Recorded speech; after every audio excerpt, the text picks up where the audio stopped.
to meet you, Ivanka. Afternoon, man. Corporal Torres. How are you, Corporal Torres? I'm doing great. Good. Yeah, one kid said I was. You guys want to break So we're looking to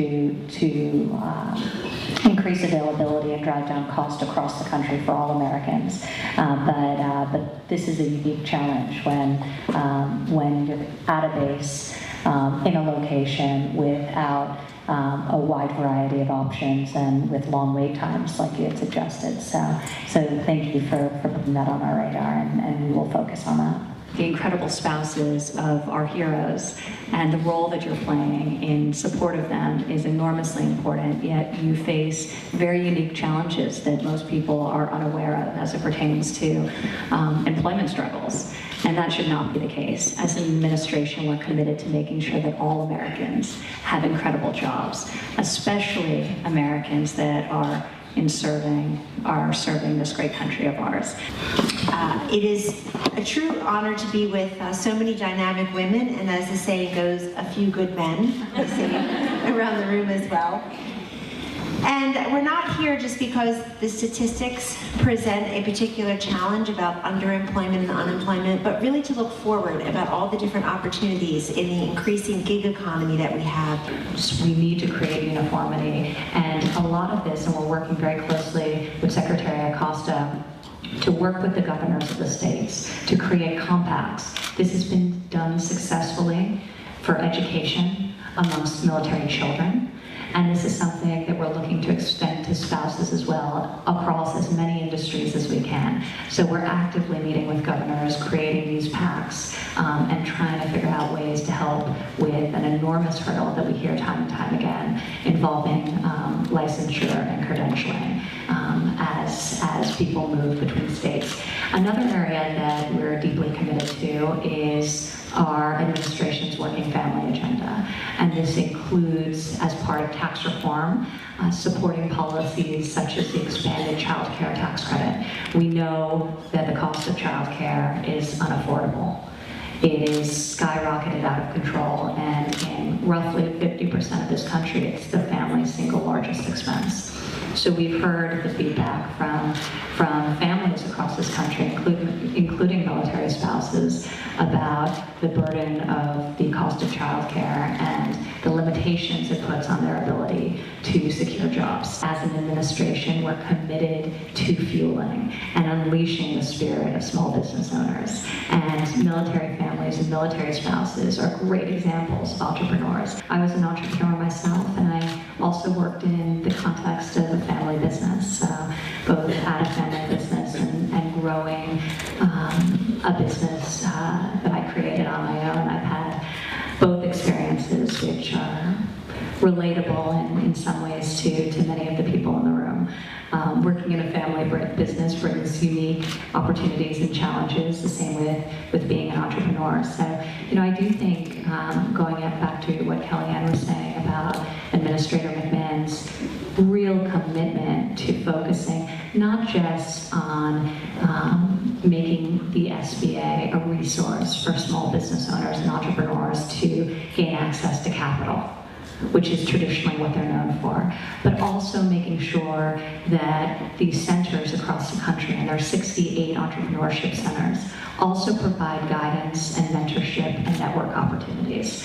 And I think that is so critical, because as I go around the country and as I speak to female entrepreneurs, male entrepreneurs, a lot of times it's they'll talk about their unique challenges gaining access to capital, especially growth capital. Once they've gone beyond the friend and family loan and are looking to scale their efforts and scale their business.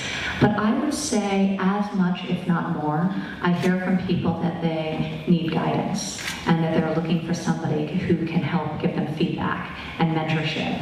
And one of the great things that the SBA is doing and really prioritizing is making sure that these entrepreneurship centers are resources for all Americans to go to and to get feedback on how they can grow their business, to get feedback on what lending options are available to them, and to really give them some of the guidance that they wouldn't otherwise have access to, and also to create networking opportunities. So, this is one of the great networks anywhere in the world.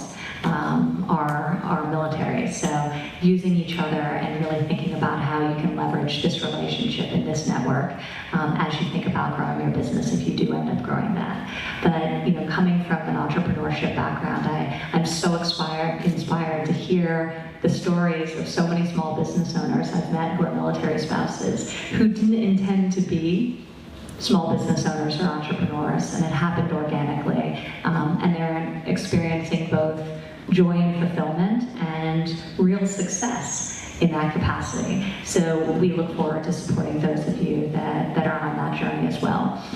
We also, as an administration, and you know, we care deeply about ensuring that there's a match between the skills being taught in our classrooms and the skills being taught in our technical schools with the skills that are available in the modern economy. So apprenticeship is core to our mission. We want to make sure that there are many pathways to a job for those who don't have a four-year college degree and don't want one or are not seeking one, and to create robust private-public partnerships where we're really engaging the private sector to allow people to earn while they learn and be introduced to new opportunities that hadn't previously been open to them.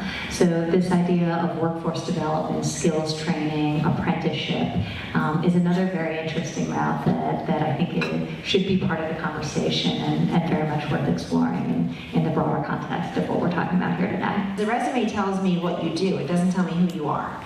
And that's your opportunity to tell me who you are as an employer.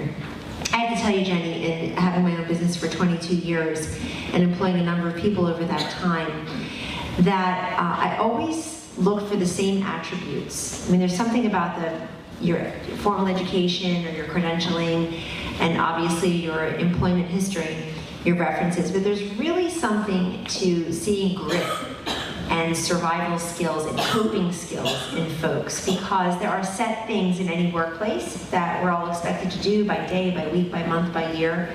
But then there are all those exigencies and those eventualities, the circumstances that you cannot foresee.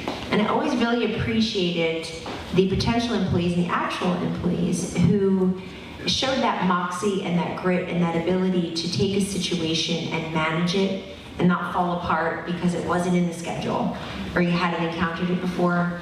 And I can think of very few, if any, Americans out there that can go toe-to-toe with military spouses in terms of proving every single day the ability to focus and to show integrity and selflessness on behalf of a much greater pursuit.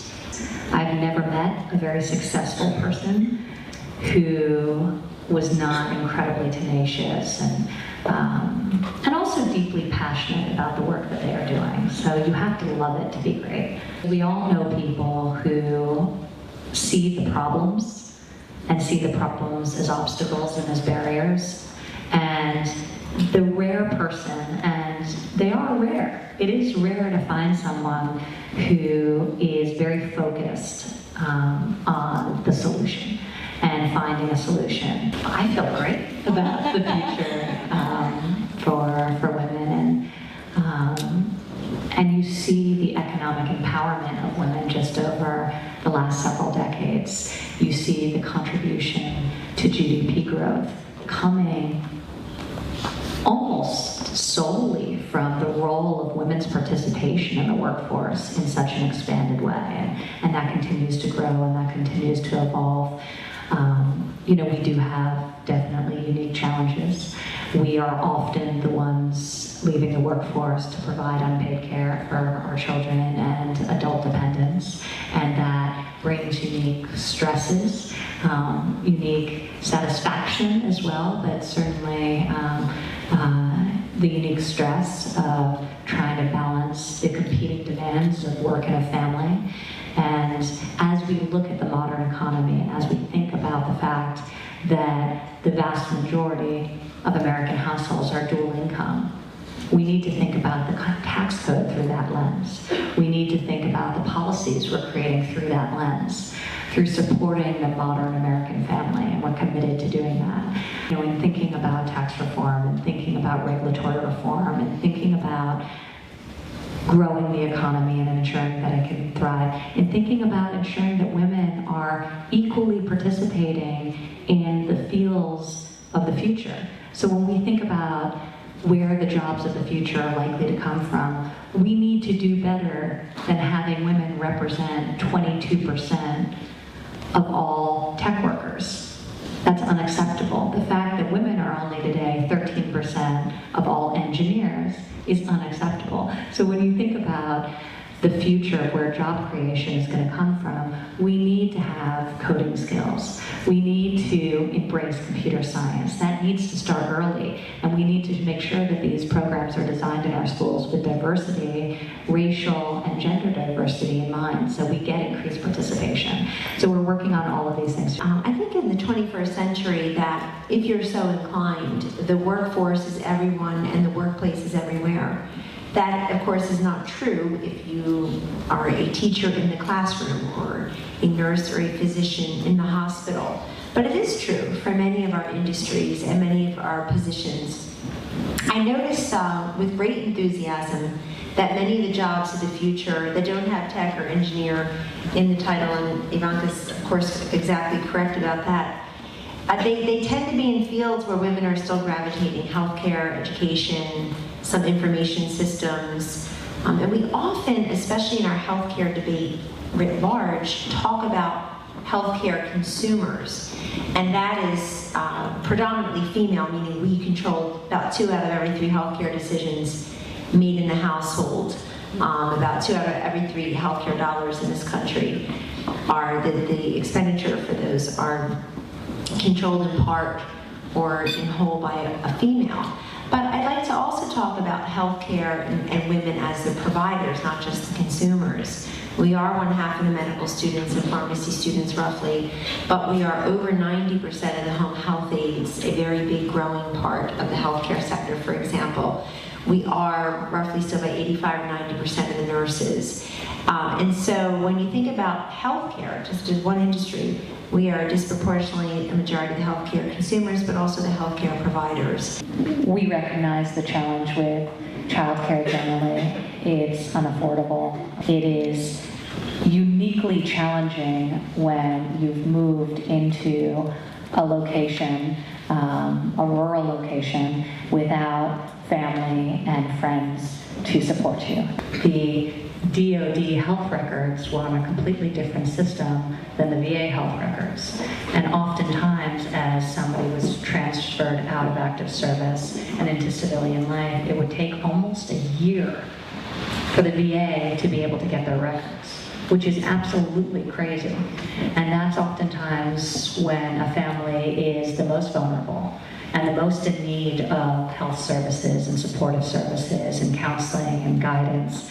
And that is something that this administration tackled very early on, and now it's a seamless transfer. So we've finally taken the 2 different technology systems and completely integrated them, so it's a seamless transfer of health data, which sounds so basic, but it was an enormous challenge and a huge project, and we're very proud to have gotten that done.